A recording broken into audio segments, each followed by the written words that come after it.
Hello, hi, good morning, and welcome to biology class. So, in our previous class, we have just discussed about the classification. What is classification? What are the advantages of classification? We have already discussed. Okay, so today we will discuss about the history of classification. Who are those people who classified the organism? Okay, so that portion today we will discuss. So, the topic is history of classification. Okay, so history of biological classification is as old as human culture. जितना पुराने हमारा human culture है उतना ही पुराना biological classification है. Okay, so attempts at classifying living organism into groups have been made since time immemorial. Okay, so at that time 384 to 322 BC before Christ, Aristotle classified animals into anemia and anemia, white blooded and red blooded animal.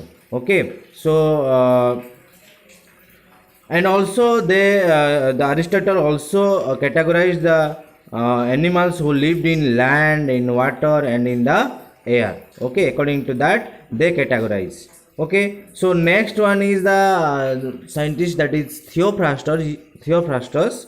He is also the student of Aristotle. This is the very interesting thing. Theophrastus is the student of Aristotle.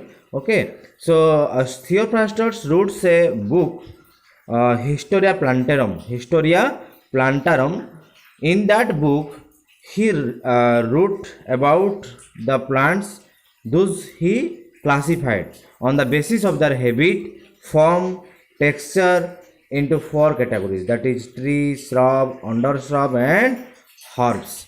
आप जानते हो herb मतलब वो छोटे होते हैं जो grass level के होते हैं, अंडर सर्ब्स उसका थोड़ा ऊपर, हर्ब से थोड़ा बड़े होते हैं, नेक्स्ट श्रब उससे थोड़ा बड़े होते हैं, और ट्रीज जो होते हैं पूरा लंबे लंबे जो हमारा आप नॉर्मल ट्री देखते हैं वो रहता है मैक्सिमम हाइट जो रहता है. तो उसी बेसिस में थियोफ्रास्टस डिवीजन कर दिए थे, कैटेगराइज कर दिए थे प्लांट्स को, तो इसीलिए उनको फादर ऑफ बोटानी के नाम से भी जाना जाता है. Okay, so Theophrastus is the father of botany. Okay, so this system of classification based on external morphological similarities. Okay, so ये जो सिस्टम ऑफ क्लासिफिकेशन था ये बाहर से जो दिखने वाला सिमिलरिटीज है उसी को लेके वो क्लासीफाई किए थे. So this type of classification और this system of classification is known as artificial system of classification. Okay, and also one scientist, he is very dynamic and very famous scientist, that is Carolus and Linnaeus. Okay, so Carolus Linnaeus is a Swedish scientist. He referred to as father of taxonomy. क्यों father of taxonomy कहा जाता है? क्योंकि वो बहुत सारे organism को categorise किए थे, क्लासीफाई किए थे, आइडेंटिफिकेशन किए थे. Okay, so what is taxonomy? The process in which the categorization, the identification and classification of organism is known as taxonomy. Okay, तो वो सारे क्लासिफिकेशन जो किए थे एक बुक में लिख के रखे थे, तो वो जो बुक का नाम था वो है सिस्टमे और सिस्टेमा नेचुरे in 1758. Okay, in this book he classified, described and named plants and animals. उनके बुक में वो सारे डिस्क्राइब किए थे प्लांट्स और एनिमल्स के बारे में. Okay, and he based his classification scheme on sexual characters. उनका जो क्लासिफिकेशन का जो बेसिस था, आधार था, हम बार बार बोले हैं कोई भी डिवीजन हो, कोई भी क्लासिफिकेशन हो, उसका बेसिस होता है, उसी बेसिस में इसको डिवाइड किया जाता है और उसी के हिसाब से इसको कैटेगराइजेशन किया जाता है. तो ये भी कुछ बेसिस लेते, वो बेसिस क्या था ना, सेक्सुअल कैरेक्टर्स था. ओके, तो सेक्सुअल कैरेक्टर्स को लेके वो किए थे. So that is number of stamens in a flower. Flower में कितने स्टैमेंस होते हैं? ओके, तो स्टैमेंस क्या होता है ना, male part of the flower. Male part of the flower को क्या कहते हैं? स्टैमेन. देखने में कैसे होता है बेटा? ऐसे होता है स्टैमेन देखने में. ओके, तो ये स्टैमेन में क्या रहता है ना, इसमें पूरा पोलन ग्रेन भर के रहता है. क्लियर? ओके, दिस इसको आप 10th में भी पढ़ोगे, जाओगे तो sexual reproduction in flowering plants आगे जाके पढ़ोगे हायर क्लास में. So don't worry for that. तो इतना ही आपको याद रखना है, stamen is the male part of the flower.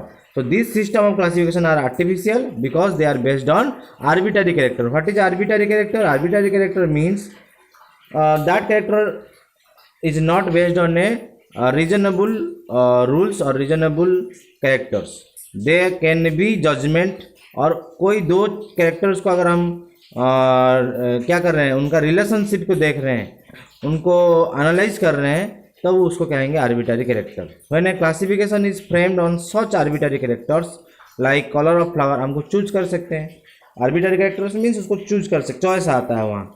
Okay, so colour of flower, time of flowering, कितने कब कब किस प्लांट का फ्लावरिंग आता है, उसी बेसिस से वो डिवाइड किए थे. हैबिटेट ऑफ प्लांट, वो कहाँ कहाँ रहते हैं प्लांट्स, एक्वेटिक रहते हैं या टेरेस्ट्रियल होते हैं या कुछ पैरासाइटिक भी होते हैं. तो इस तरह का हैबिटेट को लेके वो प्लांट को क्लासीफाई किए थे. और था शेप ऑफ लीव्स, पत्ते का जो शेप होता है उसको भी लेके वो डिवाइड किए थे पत्ते को लेकर. एंड वुडी और हर्बासियस नेचर ऑफ स्टेम, उनका जो स्टेम का जो वुडी है या हर्बासियस, हर्बासियस हम लोग स्टेम को खा सकते हैं तो उसको कहते हैं हर्बासियस स्टेम. मतलब वो that stem can be eatable. So इस बेसिस में भी वो डिवाइड किए थे. So this is called as artificial system of classification. उसके बाद लेटर इन 19th सेंचुरी, जब 19th सेंचुरी आया, this system of classification was replaced by natural system of classification. ये जो नेचुरल सिस्टम ऑफ क्लासिफिकेशन आया, इसी में बहुत सारा की चीज़ें बहुत clear I. A natural system of classification is based on natural affinity among organism. एक ऑर्गेनिज्म दूसरे ऑर्गेनिज्म के साथ क्या क्या रिलेशनशिप है, उनके बीच में क्या क्या सिमिलरिटीज़ हैं, तो इसको अब स्टडी करने लगे. उस तरह का जो स्टडी करने के बाद जो कैटेगराइजेशन हुआ, वो क्या हुआ, ना सिस्टम ऑफ क्लासिफिकेशन को नेचुरल सिस्टम ऑफ क्लासिफिकेशन कहने लगे. ओके, और उनका कैसे इवोल्यूशन हुआ है इस सिस्टम ऑफ क्लासिफिकेशन में भी पता चलता है. So in this system the plants and animals are placed in a particular group to show natural relationship. मतलब वो लोग नेचुरली जो रिलेशनशिप एक सिमिलरिटीज दिखाते हैं, वो भी एक ऑर्गेनिज्म जैसे कैरेक्टर दिखा रहा है, इस ऑर्गेनिज्म में भी वैसा ही कैरेक्टर दिखा रहा है, तो उसको कहेंगे नेचुरल रिलेशनशिप दिखा रहे हैं. तो a number of their characters resemble to each other, एक दूसरे के साथ बहुत सिमिलरिटीज दिखाएंगे.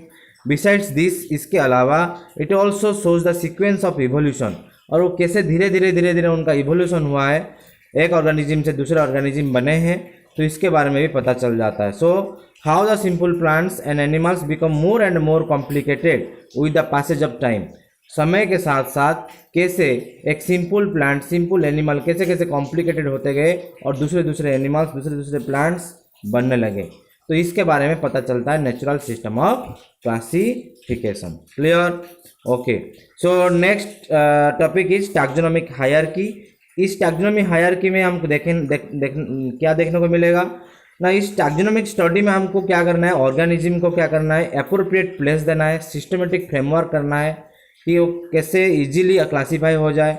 और ये फ्रेमवर्क को क्या कहते हैं, this framework is known as taxonomical hierarchy. इसी फ्रेमवर्क को क्या कहते हैं, टैक्सोनॉमिकल हायरार्की. और ये टैक्सोनॉमिकल हायरार्की है क्या ना, इसको अरेंजमेंट कहते हैं. The arrangement of taxonomic group, हर एक ग्रुप को हम टैक्सोनॉमिकली अरेंजमेंट करेंगे और उसको एक डेफिनाइट ऑर्डर में रखेंगे, either higher to lower category और from lower to higher category. उसको डेफिनाइट ऑर्डर होगा तो उसी को कहेंगे टैक्सोनॉमिकल हायरार्की. तो आपको याद रखना पड़ेगा, taxonomic hierarchy is the arrangement of taxonomic group in definite order from higher to lower categories. So what are those categories? Those simply you can remember Capecophagous. Capecophagous ये एक शॉर्ट फॉर्म है याद रखने के लिए. K for kingdom, P for phylum for animal, और यहीं पे आप डिवीजन लिख सकते हो for plants. Next C for class, O for order, F for family, G for genus, S for species. Capecophagous, kingdom, phylum, class, order, family, genus, species. These are the taxonomical categories you have to remember. Or you can say this is a particular rank or taxon.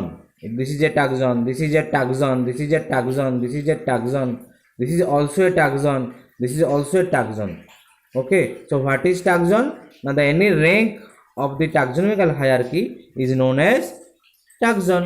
Okay, so clear. So next class we will see what are those kingdom, what are those phylum, how the class will be formed, how order will be formed, what is family, what is genus, what is species. We will discuss in detail in our next class. So thank you, have a nice day.